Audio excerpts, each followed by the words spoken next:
Sākam, jā? Jā. Tātad Grits man pastāstīja skatītājiem, kas tev ir nepieciešams un kur tu paliec pa nakti.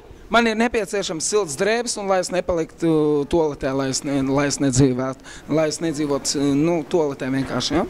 Un tādā garā. Vienkārši kaut kāda dzīves vieta pa latu 50, kaut kādiem diviem, vienkārši lai būtu vieta, kur es varētu sarakstīt jums skaistu mūziku. Tātad tu sanāk, tu paliec toaletē pa nakti, jā? Jā, sanāk tā, ka es palieku toaletē pa nakti. Es jums nevaru sarakstīt skaistu mūziku, ja es palieku toaletē pa nakti. Man nav kur uzrakstīt jums skaistu mūziku vienkārši. Visvienkāršāko vietu. Tātad, jā, cilvēki, vai jūs varētu atrast Gritsmanim kādas klasiskas drēbes viņam vajadzētu, jā, ziemē, lai viņam izturēt vieglāk. Un beigās viņš parādīs jums, kā apieties ar mikrofonu, jā? Un kaut kādu džingliņu beigās nodziedi. Jā, beigās. Tā.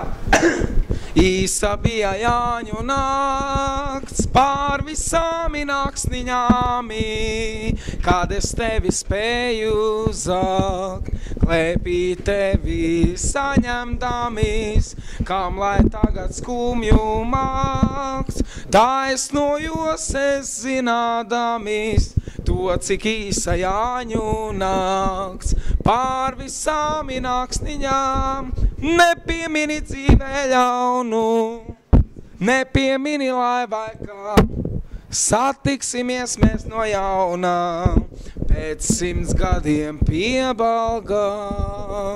Kas to zin, cik dienu nakšu, paies vēl, bet lai vai kā, reizes atkal tevi atkal zākšu, pēc 100 gadiem piebalgā.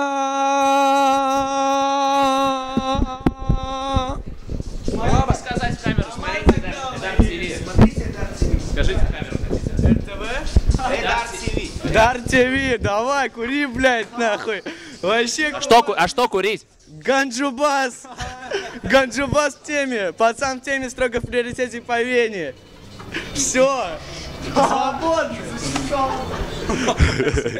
Bļaļ, tas bija labais. Ļoti skaisti pateicis. Kas ir ganžubas? Es nezinu, ko nozīmē ganžubas. Ko nozīmē ganžubas? Tas nozīmē iedzeriet vairāk, lai būtu vēl vairāk iedzeruši. Vai piedzerušies. Vairāk piedzerušies.